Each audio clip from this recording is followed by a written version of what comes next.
As a native of St. Simon's Island, Cherie Atkinson vividly remembers being bused to St. Simon's Elementary School for sixth grade. It was the year they decided to integrate the school system. On her first day of school, she was painfully forced to embrace her race as she was hatefully shown to her seat in back of the class. For 10 months, she would endure the unfair oppression of her teacher and the cruelty of children solely because of the color of her skin. At times, she wanted to quit, but she endured the hardness as a good soldier, paving the way for those that would come after her. She was tough, she pressed forward, she finished strong, and she never let them see her cry.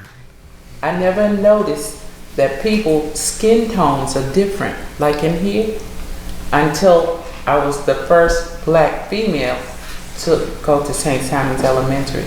And that was when I was in the sixth grade. Because of my skin tone, I had to sit in the back of the class. You see how that chair is? Mm-hmm. When you step into a classroom, all the chairs face the front where the teacher is. My seat was turned to the back wall. And they had just a little bulletin board there. And that was for me when it was work from the board. That was the first time I learned that the word nigger was a bad word. Was also the first time that I learned that I had squirrel eyes. I always thought I had that regular eyes like everybody else. She said, "Come on in here, you little nigger with squirrel eyes." This is in the morning. Where I went to school, first thing you do when you get to school is you say good morning.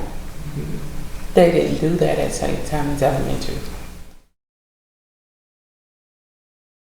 So my daddy had told me like the night before, if they do something that hurts your feelings so bad you want to cry, don't you let them see you cry.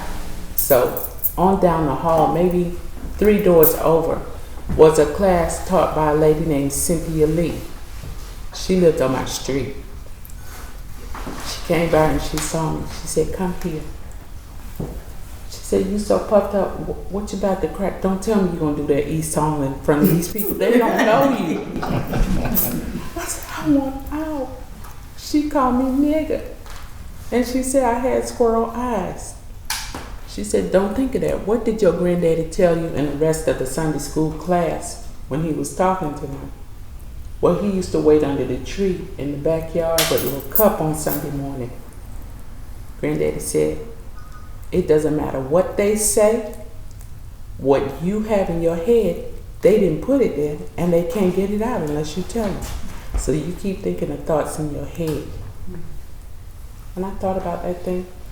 Even when I encountered other people later, when I went to school in Brunswick with a whole lot of mixture of people, I would think of that.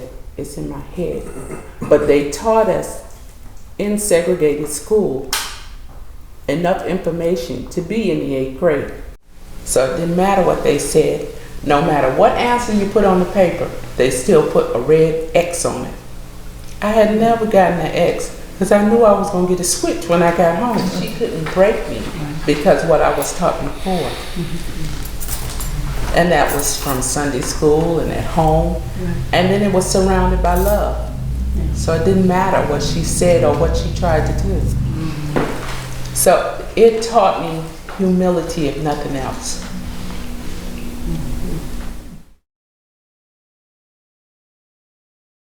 Even now, when I see somebody who favors one of the people who are out there throwing rocks at me or dog feces, I feel the anger coming. My daddy had to walk me in school in the mornings, and he had his pistol in his hand, and he had one in his pants pocket.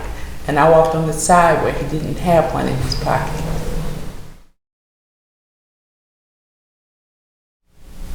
And when I see some of the other classmates that went to school with me, they'll ask me, "Cherie, you still tough like you used to be?" Such as Tommy Bryan, who owns the St. Simon's drugstore. I saw him week before last. And he said, this is the toughest girl I know. No matter what you do to her, she won't cry.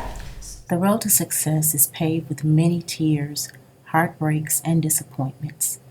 Each advent enhances our appreciation of our journey. As many others, Cherie's journey was paved with many tears, heartbreaks, and disappointments. But through it all, she stood firm, she stood tall, but above all, she never let them see her cry. Don't you let them see you cry. Oh, don't cry. Hold it inside. Don't you let them see you cry. Oh.